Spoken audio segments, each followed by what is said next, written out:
Good afternoon, everyone. Commodities priced near record levels. Pasta products up 10%.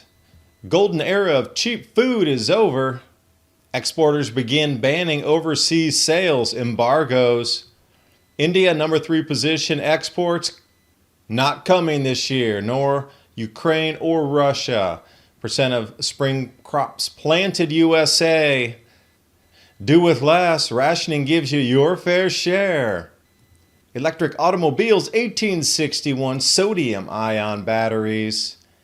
And as if we're standing atop a Mayan pyramid, the lunar eclipse.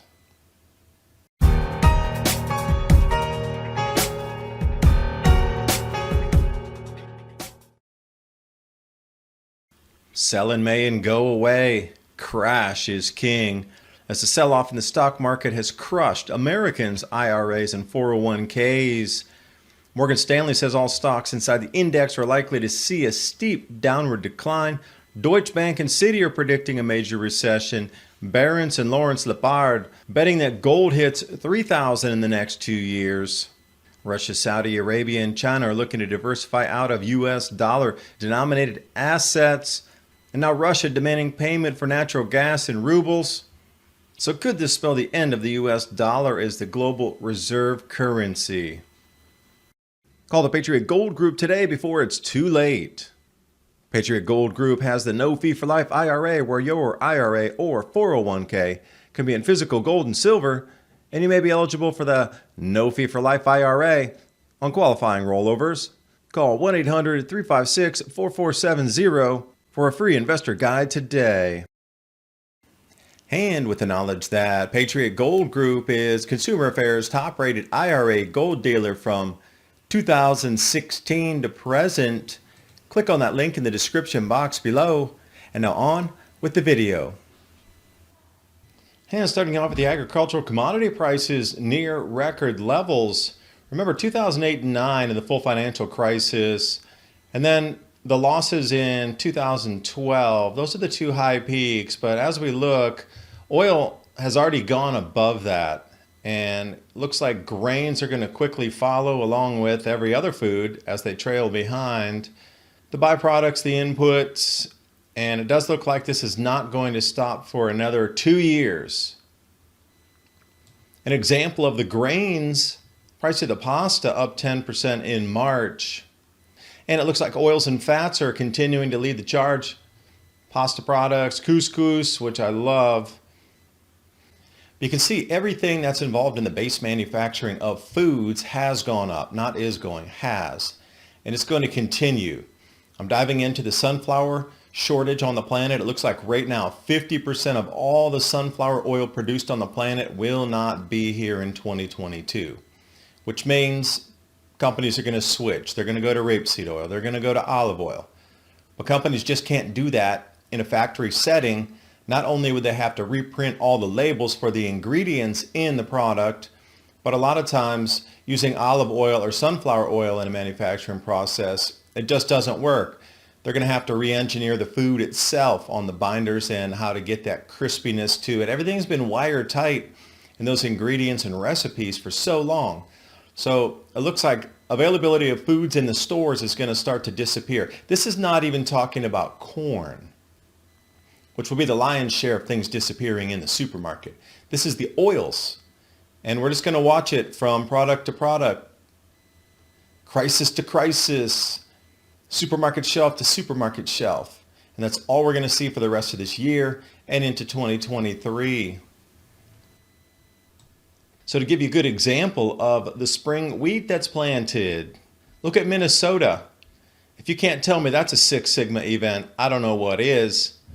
North Dakota also tremendously behind. South Dakota, and there'll be knock-ons for the spring wheat as there is in the Ukraine. So each time we look at Russia, Ukraine, United States, it doesn't matter. Everywhere you look across the planet, there's some difficulty growing crops. Now I overlaid the states here with the Drought Monitor. Here's different layers inside drought.gov, which I link below. You can go check out the exact image.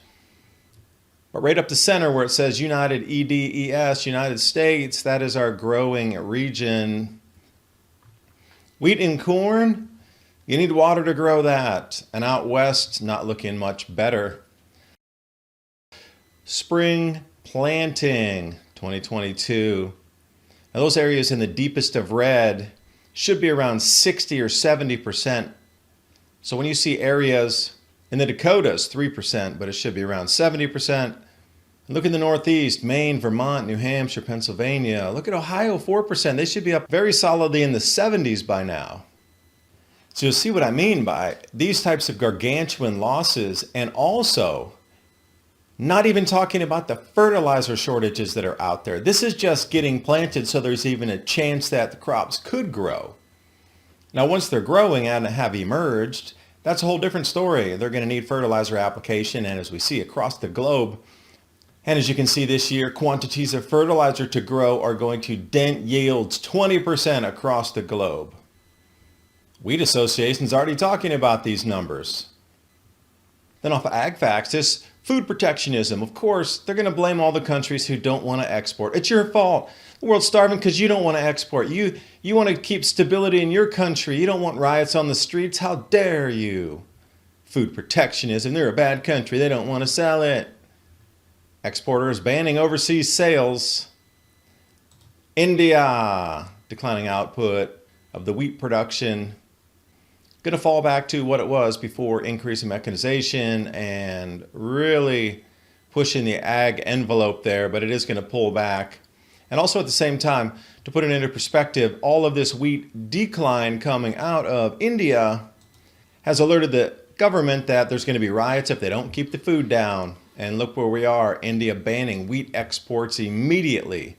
That was a couple days ago. The Indian yields are down.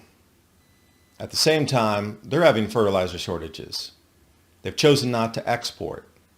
Now let's add in wheat not coming from Ukraine and wheat not coming from Russia.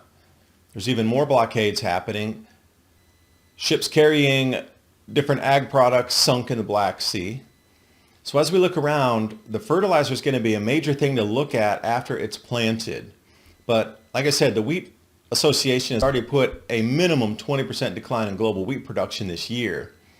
Now that was before India. And that was also, they're not taking into consideration the fertilizer shortages. This was strictly Ukraine, strictly Russia, exports not going to hit the world market. So now we subtract out India's portion from the world market. And we got 3 of the top 10 wheat producers on the planet just pulled back, and they're going to 0 for the rest of the world. Now internally, yes, they will have.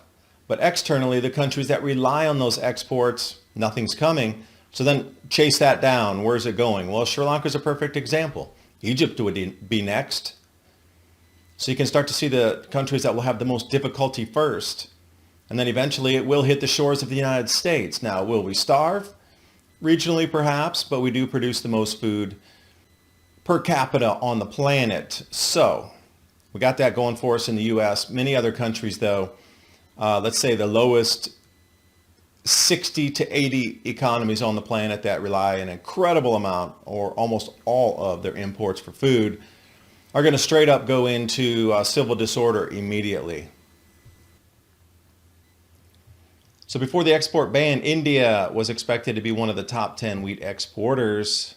Now we're going to remove that, red, India. But then if you go down to the number 4 position, Ukraine, right there. And if we go down to the very last position, number 10, Russia. Now the EU is going to struggle to feed itself because the amount of fertilizers not coming from Russia is going to dent hugely European production. So then what we have is Canada and the US and Argentina, because Australia has been down the last several years. So we'll see how it plays out, but it looks like wheat prices and availability of wheat products is going to be severely curtailed this year. And then we look at this article off of The Guardian here. Golden era of cheap food is ending, says ex-Sainsbury's boss, Justin King. He's warning about households being prepared for higher grocery bills in the long term, and that government's going to need to target funding to help give benefits to these households so they don't end up on the street rioting against the government. And off the same article, Guardian, there was a survey in there Over the past month, has your cost of living changed? And 88% said yes, increase. Well, that's going to be globally. Everything's costing more. The heat from your home, the gas for your car, the food for your belly, clothing, and everything in between. Then the boss over at MS Foods parrots the exact same thing. Families are going to spend minimum 10% more, but that is so low. I would say 100 myself by the end of the year. And it's crunch time for these families because they're going to find there's nothing left in the kitty being the savings or the family savings, which was the same thing alluded to by Sainsbury boss Justin King. They're going to go to the streets if they can't get more money for their food. Second paragraph, global prices are rising, not to do with UK food. It's the effect of freight costs and wheat prices and oil and energy. So you can see the whole gamut there lined up. But they're so reluctant, they're going to have to allow food price inflation through the system. Oh, they're so reluctant to raise prices. A CEO of a company telling you they're reluctant to raise prices. Really? It's going to be a better share price for the investors. All-time record pricing coming in for oil companies, electric companies, pharmaceuticals, and anything to do with food production, food distribution, supermarkets, etc. So all these are going to have record profits through this next year simply because they feel terrible about raising all the prices on you. Sure they do. And I think the effective freight cost that was being referred to in the article is right here. The ships off of China waiting to offload. This graphic grows by the day. It's kind of absurd now where it's stretching around South Korea and far out past Taiwan waiting. So how many ships? Well, there were 16,000 and then it was above 20,000 last time I saw.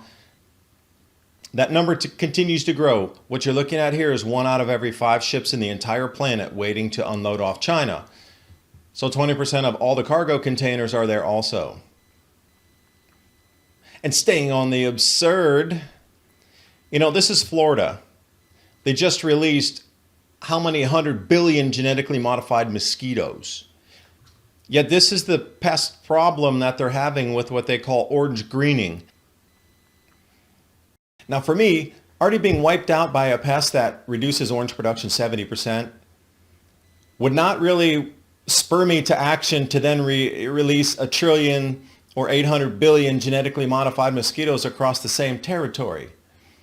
If this insect infestation that is causing the greening, orange greening, is so terrifying that it's wiped out farmers in Florida and the orchards there, why would you release all the mosquitoes in the same exact state?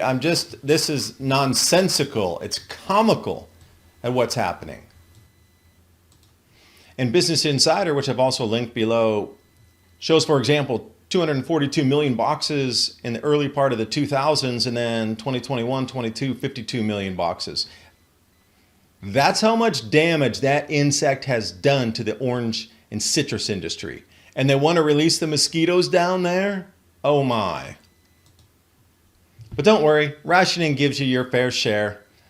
Do with less, so they'll have enough. Watch some posters just like this come into a store, Main Street, and digitally inserted ad, and a website or city near you.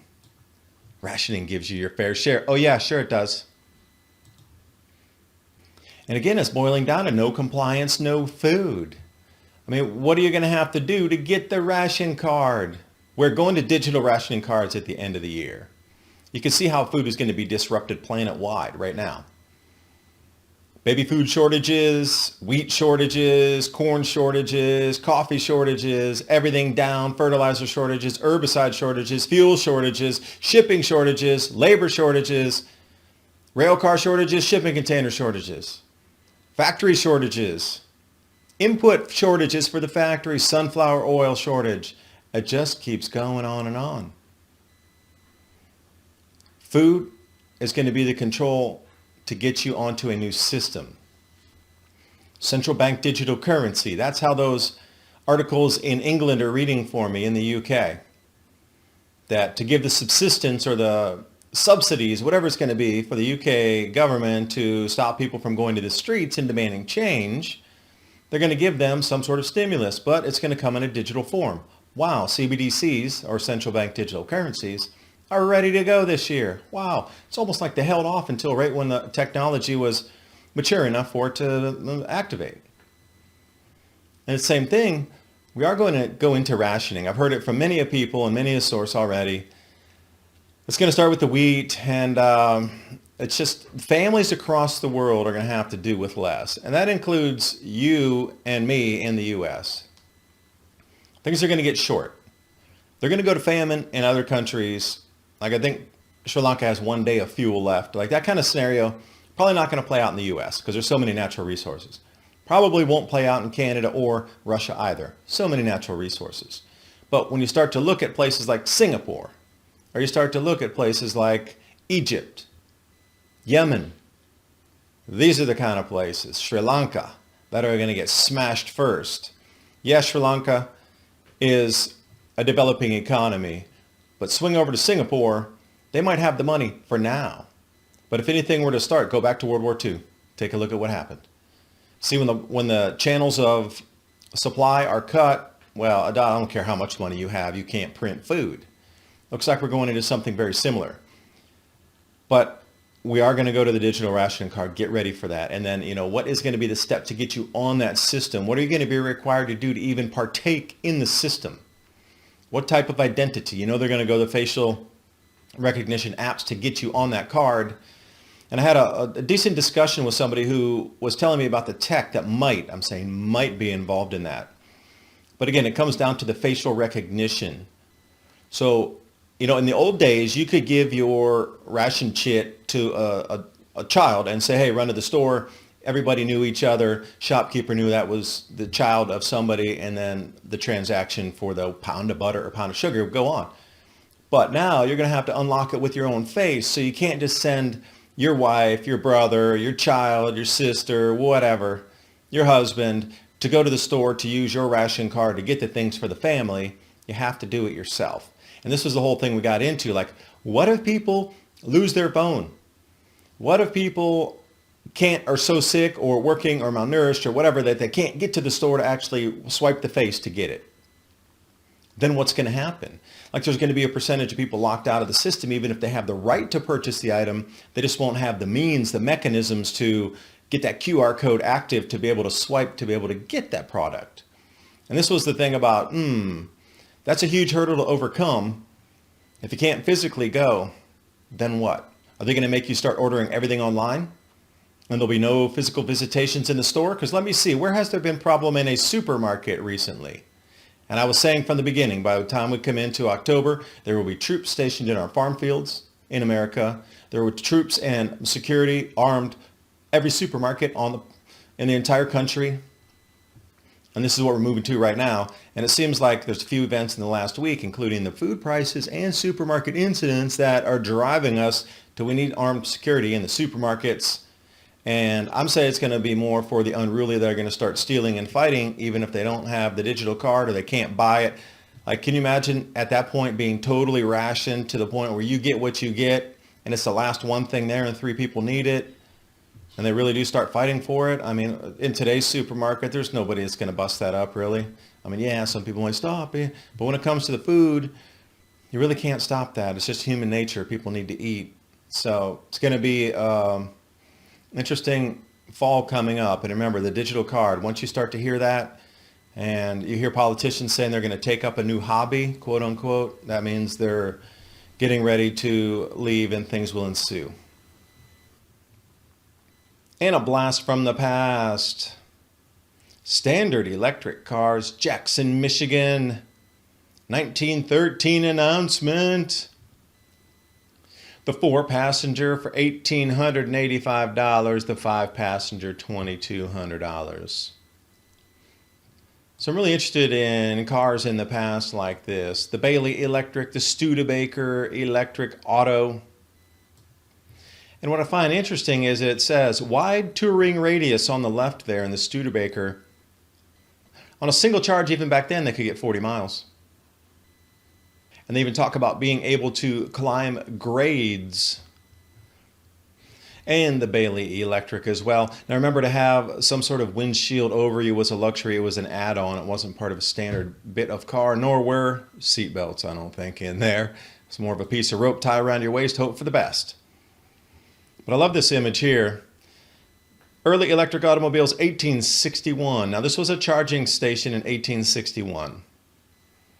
Electric cars might seem like they're vehicles of the future, but they were actually symbols of our past. And it's interesting how they got this technology up and then it disappeared for more than 100 years and now it's back again. So why was that break in the middle of 100 years there? Couldn't they have perfected battery technologies over the last 120 years? Maybe. And they didn't use lithium batteries either. This is the greatest difference. It's a stark difference here.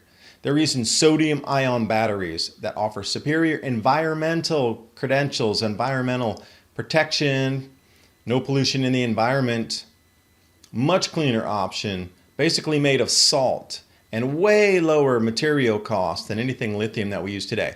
See, this is where the bait and switch was. Salt's far easier to obtain than lithium. So we keep coming back in these same circles again of control. They're offering you cars. Wow, electric automobiles. Wait a second, now you need to have a rare earth mineral in it versus something that's so common that even occurs in your body naturally, salt.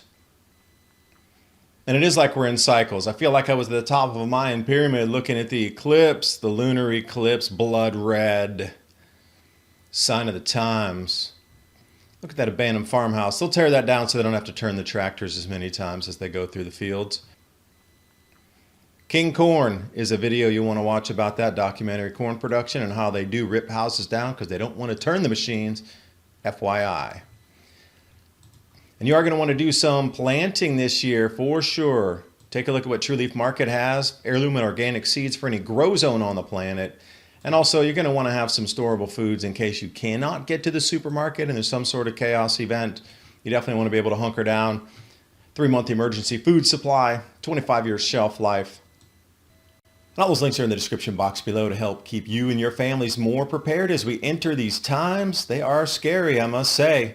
I do thank you for watching. Hope you got something out of the video. And I'll see you next time. Bye for now.